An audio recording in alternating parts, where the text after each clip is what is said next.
재판 관련 소식도 좀 살펴보겠습니다. 이 부분도 좀 연결되는 부분이 좀 많이 있는데 일단요.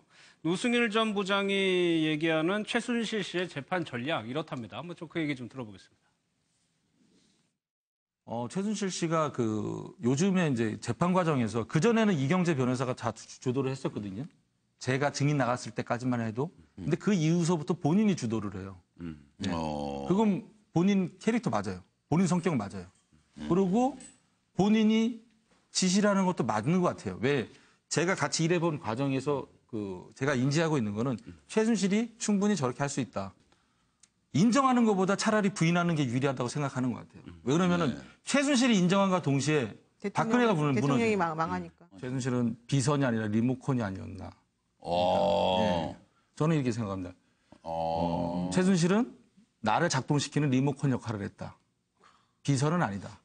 최순실이 시키는 대로 대통령이 움직였다 이런 뜻이죠. 그렇죠. 네. 네. 그걸 대통령도 그렇게 알고 있었다? 네. 그래서 이 변호사님 지금 노승일 씨는 최순실 씨가 재판을 주도하고 있다라고 파악하고 있거든요. 그렇게 보이기도 하는 측면이 있는 것 같고. 저는 이경재 변호사께서 최순실 씨 저런 캐릭터의 의뢰인은 장악하기가 쉽지 않아요. 이렇게 통제하고 컨트롤하기가 쉽지가 않아요. 그리고 이제 이게 뭐 법리 다툼, 이제 뇌물죄에 있어서는 법리 다툼을 해야 되는데 사실관계와 법리 다툼을 그거는 지금 이재용 부회장 재판에서 그 호화 군단에서 하고 있잖아요, 변호사가. 지금 이 최순실 씨나 박근혜 전 대통령이나 법리적인 것보다는 이제 좀 좀 정치적인 대응, 뭐 좀 여론전 그런 거에 좀 더 집중을 하는 것이 아닌가 이런 생각이 듭니다. 물론 박근혜 전 대통령의 형사 재판은 저 헌재 재판하고는 성격이 많이 다르죠. 그래서 뭐 유영하 변호사도 이제 헌재에서의 모습하고 좀 다르기는 하는데 그래도 지금 이거는 뭐 법리 다툼보다는 저는 좀 그렇게 바라보고 있습니다. 그리고 또 말미에서 본인이 인정을 하면 박근혜 전 대통령이 무너진다 이런 얘기를 하는데 사실 공범 관계에서 공범이 한 명 인정해버리면 나머지 사람은 그게 이제 죄수의 딜레마라는 게 그런 거죠. 그런데 지금 이 두 사람은 죄수의 딜레마하고 조금 다른 게 죄수의 딜레마는 그 공범이 먼저 자백할까 봐 그게 못 믿어서 내가 먼저 자백하는 거거든요. 이 경우에는 두 사람 다 서로 부인할 거라는 그 신뢰가 저는 깨지지 않는다고 보입니다. 이거는 뭐 자백한다고 해가지고 유리해질 게 별로 없는 사건이기 때문에요. 그다음에 뇌물죄에 있어서는 이재용 부회장이 대항적인 공범인 이재용 부회장이 전면 부인을 하고 있기 때문에 그 뇌물죄 부분에 있어서는 그러니까 인정할 이유가 없는 거죠. 이 두 사람이. 그런 면에서의 부인 전략으로 갈 수밖에 없는 거고요. 뭐 뇌물죄는 우선은 뭐 법조계 안에서도 이게 진짜 뇌물죄가 성립이 되겠냐 안 되겠냐의 의견 차이들이 많이 있기 때문에 그거는 좀 지켜봐야 될 것 같습니다. 법원의 판단은. 지금하고도 좀 연관될 수 있는 부분이 최순실 씨의 재산입니다. 재산. 특검에서도 이 부분은 명쾌하게 밝혀내지 못했는데 재산 관련해서요. 노승일 씨의 얘기를 좀 마저 들어보겠습니다. 아닙니다. 최순실이 돈 많아요? 돈은 많다고 생각합니다. 부동산 쪽에 많이 있을 거예요. 근데 왜 그렇게 돈에 재단을 만들어서 그렇게 돈을 빼돌리려고 집착을 했을까요? 대통령을 위해서? 욕심이 과했던 것 같아요. 최순실이라는 사람은 만족이라는 게 없어요. 네. 그리고 만족이라는 게 없다 보니까 충족이라는 것도 없어요. 좀 정신적으로 좀. 뭐 대통령이 누구를 위해서 한 게 아니고? 그런 건 모르겠어요. 몰라요. 네, 본인 자체가 욕심이 끝이 없다. 남한테는 인색하고. 그렇죠. 최순실 없는 나라 원하시죠? 제가 대통령이 되면 적폐청산 특별위원회 만들겠습니다. 최순실을 비롯해서 국가 권력을 이용한 부정축제 재산 모두 국가가 환수하겠습니다. 이명박 정부 사대강 비리, 방산 비리, 자원 외교 비리도 다시 조사해서 부정축제 재산 있으면 환수하겠습니다. 지금에 와서 보니까 문재인 대통령 당시 후보 때 얘기가 그냥 들리지는 않는데 부정축제 재산을 환수하겠다 말이거든요, 김 의원님. 네, 그렇죠. 저희가 지금 전두환 전 대통령의 그 부정 축제에 대해서 한수하려고 하는 움직임이 있었고요. 예. 그리고 실제로 지금 이제 최순실 이제 국정농단 게이트 박근혜 전 대통령하고 연루된 그 사건만 하더라도 300억이 넘는 금액이 이제 불법적으로 이제 모아진 거잖아요. 그러면은 일단은 지금은 금액이 뭐 우리가 추정컨대 뭐 조 단위까지 간다라고 이전에 얘기했었던 거고, 특히나 이제 최태민 돌아가신 그때부터 분의 시작된 거니까. 그분이 예. 그러니까 재산을 관리를 했는데 그 재산의 출처가 예. 1979년 10월 26일 날 있었던 그 사건 이후로 쭉 모아놓았던 돈일 수도 있다라는 것까지도 나오고 있었기 때문에 예. 이거는 국가 재산이다라고 봐도 무리가 없다라고 보기 때문에 그 최순실 추징법 또는 전두환 전 대통령처럼 예. 박근혜 전 대통령에 대한 그 재산에 대해서도 좀 면밀히 들여다보고, 이 돈이 마치 무슨 정치 보복 이런 것이 아니라 부정한 방법으로 돈을 모았다면 예. 국민에게 반드시 돌려주는데, 국민에게 돌려줄 때 어떤 방식으로 사용하겠다라는 것까지는 국민적 합의를 모아서 논의해서 그 결과를 내놓으면, 이것이 마치 무슨 전 정부에 대한 라는 게 아니라 예. 역사를 바로 세우고 정의를 바로 세우는 차원으로 좀 접근하면 되지 않을까 싶습니다. 저는 예. 개인적으로 앞서 이제 저희가 특수활동비의 금액을 대통령께서 그 청년 일자리에 사용하시겠다고 예. 한 것처럼 이 부정한 방식으로 모금한 이 돈의 출처를 사회적 약자나 소외계층이나 아니면은 일자리 창출에 쓰시겠다고 하면 예. 국민들이 박수를 보낼 수 있을 거다라고 봅니다. 예. 지금 이제 최순실 씨의 그 빌딩, 강남에 있는 빌딩은 지금 뇌물죄로 기소가 됐기 때문에 그거는 이제 검찰에서 동결 처리를 그렇죠. 해놨어요. 예. 그거는 뭐 드러난 재산이니까 뭐 문제가 아니고,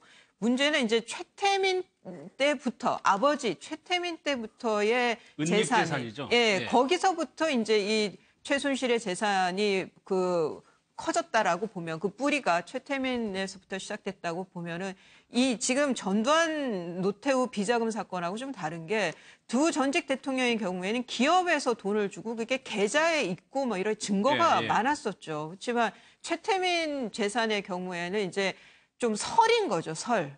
이전에 뭐 최순실의 엄마인 그 임선희 씨, 그 아들이 조순재 씨의 뭐 증언이라든가 이런 그런 면에서 이제 법리적으로 보면은 이걸 특별법으로 만들어서 다 파헤쳐가지고 한수하는 것이 현실적으로는 상당히 어려움이 있을 거다. 그럴 것 같긴 해요. 그런 면에서 좀 포퓰리즘적인 입법이 될 수도 있다라는 좀 그런 지적은 좀 해야 될 것 같습니다. 그러니까 이 추징법 전두환 전 대통령 때도 여론에는 환영을 받았지만 법리적으로는 문제 제기가 많이 있었으니까.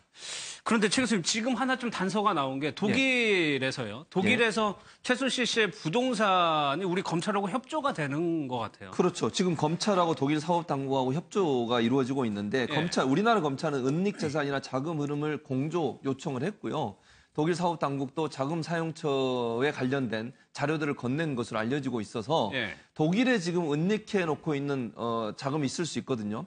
예를 들면 지금 정유라 같은 경우에 독일에서 재판도 받고 그 가장 유명한 변호사를 선임해서 엄청나게 많은 수임료를 내고 있는 상황이지 않습니까? 그리고 본인이 생활하는데 지금까지 집도 지금 4억 원대 집을 갖고 있는 것으로 알려지고 있고, 또 그것뿐만 아니라 집을 여러 채 갖고 있는 것으로도 알려지고 있어요. 그러면 독일에 은닉해 놓은 돈이 있을 수 있거든요. 충분히 스위스 계좌나 이런 데도. 그래서 그런 부분들이 외국과의 사법 공조를 통해서 찾아낼 수만 있으면 그것이 불법적인 방법으로 또 국가의 예산을 빼내서 본인이 착복을 했다고 하면 다 환수해야 되는 내용 아니겠습니까? 그래서 아마 우리 검찰 입장에서는 가능한 한 확인 가능한 모든 방법을 동원해서 외국 검찰과의 협조를 통해서 은닉돼 있는 재산들을 찾으려는 노력을 할 것이고, 그 재산들에 대해서 환수를 하는 작업에 들어간다고 생각이 되고요. 물론 이수희 변호사님 말씀처럼 그것이 파퓰리즘적인 요소가 있을 수 있지만 국민적 감정은 사실 최순실이 저렇게 나쁜 짓을 하고도 만약에 법에 사각지대 놓여가지고 재산 다 숨겨놓고 나중에 몇 년 살고 나와서 떵떵거리면서 산다고 하면 그 분노를 누가 참을 수 있겠습니까? 그 국민적 분노를. 그래서 아마 정치권이나 정부 입장에서도 그런 점을 감안할 수밖에 없다고 생각은 들어요. 그래서 어떤 형태는 국민들이 정말 잘못되고 부정적인 방법으로 돈을 착복한 사람, 특히 국가의 세금을 자기 꽃감 빼먹듯이 빼먹는 사람에 대한 단죄, 또 그들이 벌여들인 불법 은닉 재산들은 다 환수하는 것이 국민적 감정이기 때문에 예. 그런 감정들이 아마 작용을 해서 추진법 같은 경우도 진행될 가능성은 높다는 생각은 듭니다. 권력을 사적으로 이용해서 뭔가 혜택을 받았다. 그게 경제적인 거라면 추징을 하는 게 상식적이라는 생각도 듭니다. 그렇죠. 일반 뭐 상식에 뭐 부합하긴 하죠. 근데 예. 그것도 이제 특별법을 제정해야죠. 그 국민의당 최이배 의원하고 그 더불어민주당 민병두 의원 쪽의 특별법 그 법을 만들기 위해서 지금 뭐 제안을 해놨지 않습니까? 예. 법을 만드는 거는 제가 보기에는 문제는 없는데 아까 이수희 변호사나 최 교수님 말씀하신 대로 뭐가 뇌물이고 뭐가 내 재산이냐. 정당하게 버는 돈도 있잖아요. 예. 예, 그리고 어머니 임선희 씨가 뭐 용산에서 뭐 농산물 팔아가지고 뭐 감자 팔아가지고 뭐 빌딩 샀다고 얘기 나오는데 예. 만약에 감자 팔아서 빌딩을 샀어 그때부터 재산이 불기 시작했다면은 그것 갖고는 뭐 그 환수에 대해서 얘기할 게 없잖아요. 예, 그러니까 부정축제한 재산만 빼내야 그렇죠. 되는 거죠. 그것만 빼야 되죠. 최태민부터 그때부터 이제 부정축제가 있는 게 드러나면은 예. 그거를 환수할 수 있고 또 최순실 씨가 그 박근혜 대통령 당시에 뭐 뇌물이나 뭐 이게 있으면은 그거 딱 떨어지는 게 있으면 되는데 예. 지금 독일에 숨겨놓은 재산도 한때는 뭐 재산이 10조다 뭐 이런 얘기가 나왔었는데 지금은 뭐 아직까지는 나온 게 최순실 재산이 지금 나온 건 245억밖에 안 되거든요. 예. 예. 옛날에 전두환 추징법 있을 때는 전두환 추징금이 2,200억이 나올 정도로 그 비교적 분명하게 실체가 나왔어요. 그래서 했는데 지금은 전 재산이 드러난 게 지금 245억이니까 여기에 대해서는 아마 지금 윤석열 중앙지검장도 임명됐습니다만은 예. 좀 미진한 게 좀 있거든요. 특수본 1기, 2기 특검 했지만은 최순실 재산에 대해서는 잘 안 했어요. 없었죠. 왜냐하면 예. 제가 보기에는 특검도 검찰 특수본부도 해서 생색나는 거 빨리 한 것 같아요. 뭐 이대 문제라든지 블랙리스트라든지 청와대 비서실장, 장관 뭐 이렇게 딱딱 떨어지는 뇌물죄도 거는 있었고. 대학 총장 뭐 표시나는 거는 신이나 재밌는데 저거는 밑도 끝도 없이 옛날에 저 70년대, 80년대부터 뭐 그때 실명제도 아니고 아무것도 없는데 예. 뭔가 하나 해야 되는데 잘못하면 국민들한테 뭐 했냐고 지탄은 받고 하니까 검찰 수사가 굉장히 미진하기 때문에 저 법 제정은 내가 보기엔 어렵지 않은데 실질 뭘 대상으로 할 거냐 예. 그거가 좀 어렵기 때문에 좀 수사가 저는 보완은 좀 이루어져야 되지 않나 생각이 듭니다. 저도 그 생각이 드는데 결국에는 이수희 변호사 이 돈을 찾아내야 되는 건데 최순실 씨가 보통 사람도 아니고 해외도 덴마크 갔다 영국에서 들어오고 충분히 숨길 시간이 있었단 말이에요. 그리고 이게 이제 페이퍼 컴퍼니를 만들어서 개인 네. 계좌로 돌아다니는 게 아니라 이제 페이퍼 컴퍼니라는 거는 뭐 그야말로 서류상에만 있는 회사 명의로 뭐 차렸다가 또 접었다가 다시 차렸다가 뭐 이런 거라서 그게 이제 독일에서의 그러니까 유럽 예. 여러 나라에서의 공조도 필요한 거고 그리고 또 하나는 글쎄요. 이게 우선은 이제 삼성에서 건너간 돈부터도 어떻게 흐름이 되는지를 밝혀야 될 텐데 예. 뭐 상당한 어려움이 있을 겁니다. 시간도 굉장히 많이 걸릴 거고요. 그리고 예. 이런 일단 차량 찾아내야 뭘 특별법이든 뭘 만들 수가 진짜 있는 그야말로 그 나치의 유대인 학살 주범을 끝까지 몇십 년 동안 찾는 그런 노력이 있다면 모를까 아니면은 뭐 흐지부지 될 가능성이 외려 더 높은 사안인 거죠. 저는 네. 좀 달리 보는데요. 어쨌든 그 전 정부 하에서 비호를 받았던 최순실 사건은 사실은 네. 정부가 바뀌었기 때문에 그리고 검찰의 의지와 그다음에 국민의 여론이 있기 때문에요. 지금 그동안 그 특검은 사실은 기간이 한정돼 있었고 연장하려고 그랬는데 정치권에서 합의가 안 돼가지고 지금 특검 수사가 종료가 된 거 아니겠습니까?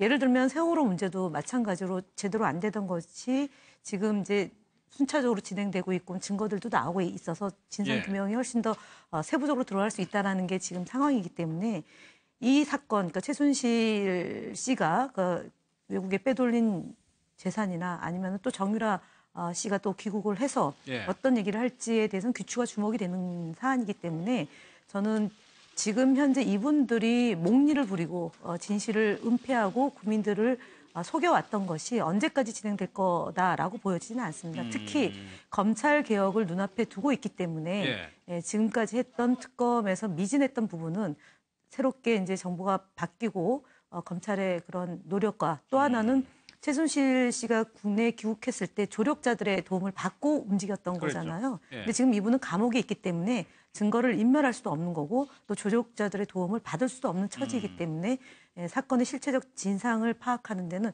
훨씬 더 이전보다는 좋은 환경이고 조건이다라고 하기 때문에 이걸 못 밝혀내면 검찰은 두고두고 실력에 대한 문제제기를 받을 수밖에 없기 때문에 저는 해내야 된다고 봅니다. 네. 김 의원도 지적했듯이 지금 하나의 가능성은 정유라 씨가 들어온다는 거란 그렇죠. 말이에요. 네, 정유라 씨 엄마하고 그렇게 친해 보이진 않는. 그렇죠. 근데 이제 정유라 씨 입장에서는 제가 볼 때 최순실과 일정 부분 입을 맞췄다고 봐요. 최순실 어느 정도 정리가 돼 그렇죠. 있는 들어오는 것도 제가 볼 때는 변호사를 통해서는 어떤 형태로든 협의가 있었을 것으로 보여지고요. 정유라 씨는 모른다고 얘기할 겁니다. 계속. 그리고 최순실에게 모든 책임을 떠넘길 거고요. 최순실도 그렇게 인정할 겁니다. 내가 시켜서 했지 내 딸은 아무것도 모른다. 그것이 두 사람의 재판 전략이라고 저는 생각을 하고 일단 들어오자마자 모든 것을 부인하고 자기는 엄마가 시켜서 했을 뿐이지 본인은 어떻게 일을 한지도 아무것도 모른다고. 지금 그 스탠스를 가져오고 있죠. 뭐 그렇죠. 포스트잇으로 다 붙여놨다는 둥. 그리고 여러 가지 얘기 증언을 보면 말도 바꾸고 있어요. 예를 들면 학교에 대해서 하나도 모른다고 그랬는데 알고 봤더니 뭐 교수하고 중국에서 만나서 이미 학점 잘 줘서 고맙습니다 얘기했다고 하는 걸 보면